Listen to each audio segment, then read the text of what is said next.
দেখো এখানে প্রথম অঙ্কটা আসবে হচ্ছে 2 টু দি পাওয়ার, এটা পড়া হয় এইভাবে পড়া হয়, হ্যাঁ, 2 টু দ্য পাওয়ার 6, মানে 2 এর উপরে 6 আছে, মানে কটা 2 আছে, 6টা 2 আছে, ঠিক আছে। এখানে ইন্টু 6টা 2 মানে ইন্টু আকারে আছে, 2 into 2 into 2 into 2 into 2 into 2, এইভাবে 6টা আছে। ইন্টু আছে কি 3 টু দি পাওয়ার 5, মানে 3 কটা আছে, 5টা আছে, আর নিচে কি আছে, 6 আছে 5টা। এবার দেখো এখান থেকে কি লিখতে পারি তাহলে, 2, 6টা আছে, তার মানে হচ্ছে 2, ভালো করে খেয়াল করবে, 2 ইন্টু দিয়ে কিন্তু, হ্যাঁ, 2 into 2 into 2 into 2 into 2 into 2, 6টা হলো, 6টা।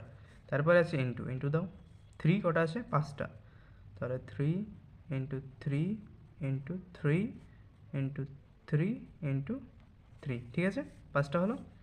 বাই দাও, বাই আছে, বাই দাও। এবার 6টা, এই 6 কটা আছে, 5টা, ঠিক আছে, তাহলে 6 লিখি 5টা, 6 6 6 6 6 হলো।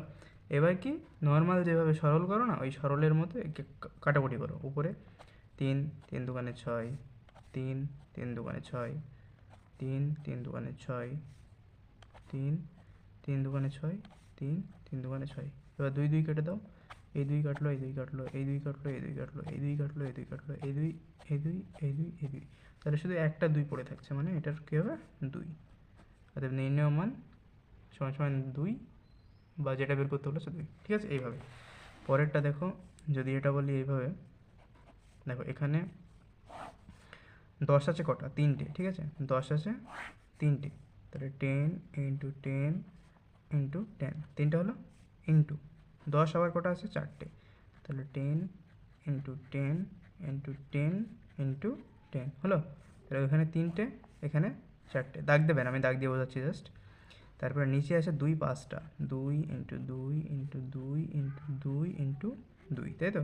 আর 5 কটা আছে, 4টে, into 5 into 5 into 5 into 5 into 5 হলো 5টা। হ্যাঁ, এবার কাটো, দেখো 5 10, 5 দুগুণে 10, 5 10 5 দুগুণে 10, 5 10 5 দুগুণে 10, 5 10 5 দুগুণে 10 হলো।